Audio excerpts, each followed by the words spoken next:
Hey guys, thank you so much for tuning into this week's episode of the Real Estate Talk Show, Home Buying 101 with Sebastian Cordoba, Mr. Clear to Close. Guys, super excited this week because I have a very special real estate agent, Harrison Tejada, real estate agent from eXp Realty.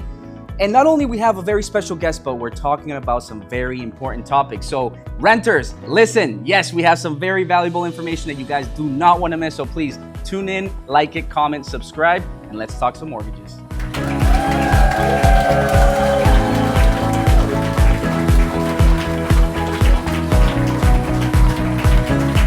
All right, guys, so please, big round of applause. Take out them fireworks, blow them horns, because we have Harrison Tejada from eXp What's going on, guys? What's going on? Thank you for having me. It's a great opportunity to be here and be able to express my knowledge with the community, especially the Spanish community that are coming here for the American dream, which is owning a home. But that dream could be very, very affordable and cheaper than you think. Sometimes it could be even cheaper than renting an apartment. So I'm glad to go over some information here today. Love it, love it. Yes, coming in hot, coming in with so much fire. I love it. So, guys, take out the notepads, the pens. You know, if you got pencils, sharpen them up because we got a lot of good information coming. So, before we get into some good topics, Harrison, please, tell us a little bit about yourself. Tell us a little bit about how you got into the business. And yeah, who's Harrison? Yeah, so I was born in the Dominican Republic. I came here when I was 3. I started the business right around COVID. I joined Ponce Realty with the Tomatoes brothers. They taught me the game. They taught me everything about real estate, and they gave me the foundation. They're big real estate investors, so they taught me how to get it done. After that, I joined eXp around a year ago, and then joined by with Ray team, and we took off with the content. I wasn't making content, so I wasn't seeing the growth I wanted to see. And then right as soon as I started making content earlier this year, I started taking off, started getting a lot of business from there, started helping a lot of people, and Amazing. I'm excited. Amazing. Well, that's good. So, one of the topics that we want to talk about is how you're helping renters get into a home, right? How can you become a successful and a sustainable homeowner? And what are the first steps, right? So do you work with a lot of renters? Kind of what are some mistakes that you're seeing, or what's kind of something that you advise that maybe they should take on that first step, or what they should do? 100%. So I work with a lot of renters. That's how I started in real estate because it was easier for me to post apartments and have people who could afford an apartment easier than affording a home. And I saw that there was an opportunity there because whenever you rent an apartment, you pay first, last security broker fee. It could be $10,000 to $12,000. And then there's certain loan programs where the bank will give you 2% and you just put 1%, which is $10,000. So I'm like, if somebody can get a house with $10,000 and rent an apartment for $12,000, why aren't they buying a home? And then it clicked to me that they just don't have the information that I have. So I've been talking to them and getting them ready so they can take that step forward. Amazing, amazing. So that's huge because I think what you're talking about is, there's a lot of people out there who are renting that they might be able to own a home and actually qualify. 100%. Right? I mean, so that's amazing. So for us as a lender, what do we look at is very straightforward. The credit score, the employment history, and based off of those two, we say, okay, credit score is above, let's say 580, 600 to make it easier.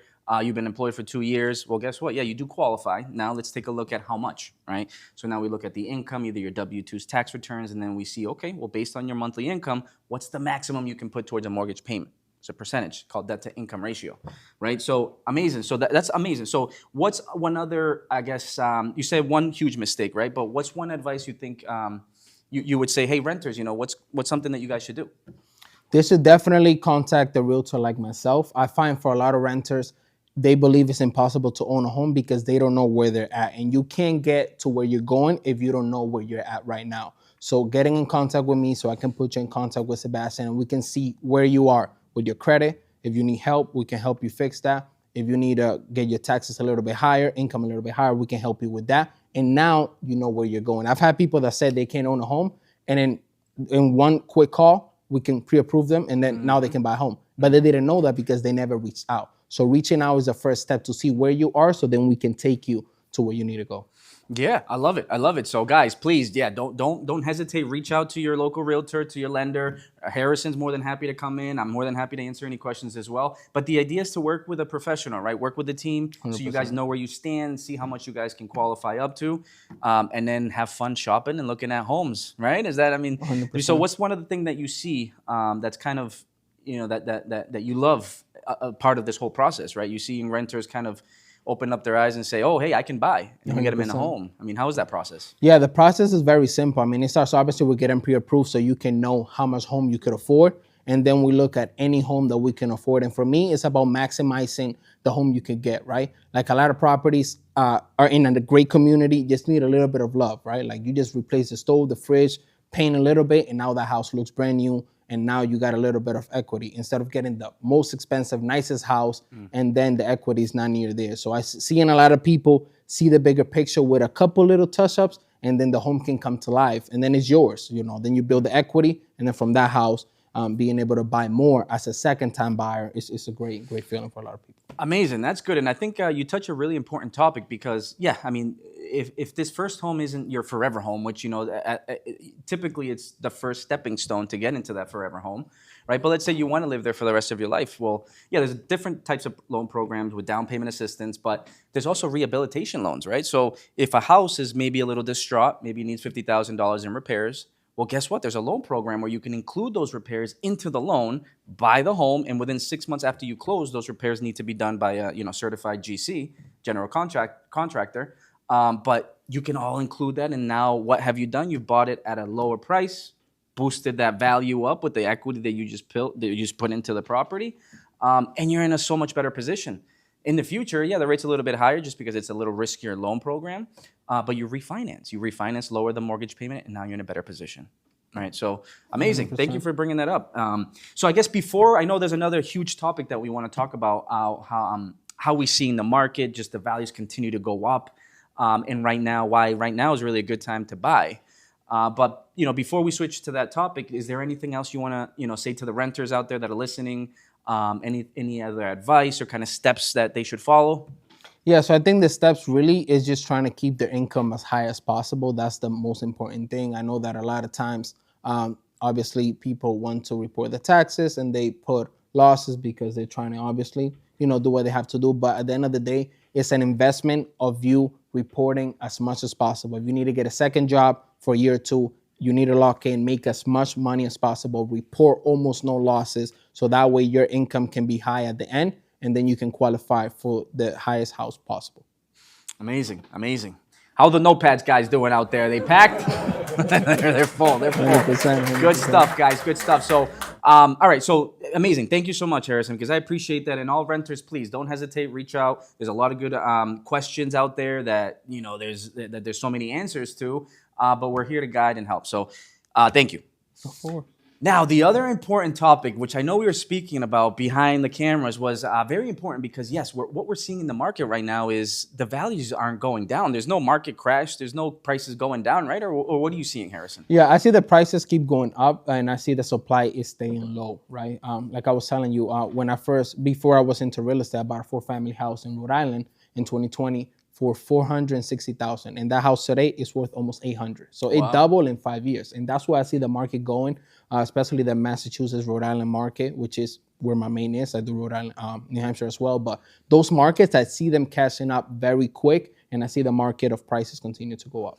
Which is right, because, yeah, I mean, you look down south a little bit, New York, you look down, maybe even California. I mean, those are some high price points. And, I mean, I love Massachusetts. I think we're better than those states, So I think 100%. We're fortunate to still have some affordable prices. But you're right. I mean, what we're seeing right now is the rates are starting to go down. Rates are going down. So what does that mean for the supply and the demand chain, like you said, is, hopefully there's going to be a little bit more supply. Why? Because some of the homeowners who have been waiting for rates to drop so they can sell and maybe buy the next one, they've been waiting for this moment, right? So we might see a little bit more inventory, and hopefully we do. And if we do, what does that mean? Rates go down, there's more demand now, right? Which is already here, but now there's more demand. So it's still going to be a competitive market. There still might be some, outbids, but I think it's still a good opportunity to buy, because if you buy now, yes, you refinance the rate later into a better position like we spoke about, but you're building all this equity in the meantime, right? Because the values are not going down. 100%. Rates go down, just prices go up because of supply and demand. 100%. And just like we were talking, the rate doesn't really matter, unfortunately. I know that a lot of social media gurus are always scaring people, wait for the market crash, wait for this. The perfect time to buy is now. At least start talking to somebody like myself or like Sebastian and see where you are so we can guide you in the right direction. Because if you buy a house with a high interest now, and in 2 years it goes to $200,000 in equity, now you can refinance and you can pull out those $200,000 and you can go buy a house in your country or buy another house here. So you just took advantage instead of sitting and waiting, and now you're paying $200,000 for the same house. I don't want to pay $200K more than what something's worth. So at the end of the day, that scarcity mindset, we have to get rid of it as renters and first-time home buyers. And we need to really understand that nothing's gonna go down. It doesn't matter what nobody said. Even if it tips, it's still on the upscale. So at the end of the day, I see that properties are gonna keep going up, and whoever doesn't buy a property is gonna regret it in the next 20 years because it's gonna be very difficult for them to catch up. I love it. I love it. And that's good information, you know, and I think it's something where hope, you know, it's to open people's eyes, right? And understand that it's possible. It's not impossible to buy a home. There's just certain ways and processes and factors that you need to meet to be able to buy a home, right? So work with a professional so they can guide you and we can get you into a home. But one very important topic you mentioned, you just said, is international buyers. I know there's a bunch of people who flew in from Colombia, from Mexico, La República, from China,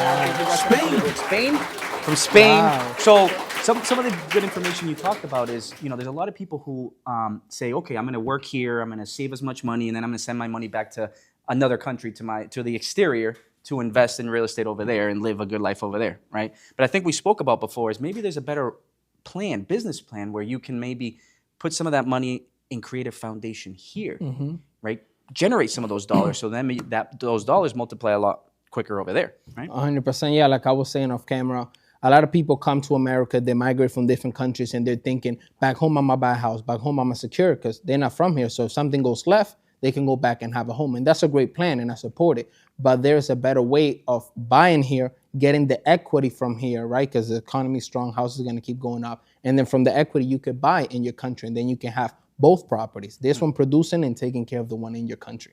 So love it. Very important. Amazing, amazing, good stuff. And wow, I think that's very valuable information. So, you know, before we leave these beautiful people, which I know now they're going on to their second notepad. I see people getting new notepads, but you know, before we leave these beautiful people, you know, please leave us with an advice, you know, maybe a suggestion, a tip that you want us to you know, go home with.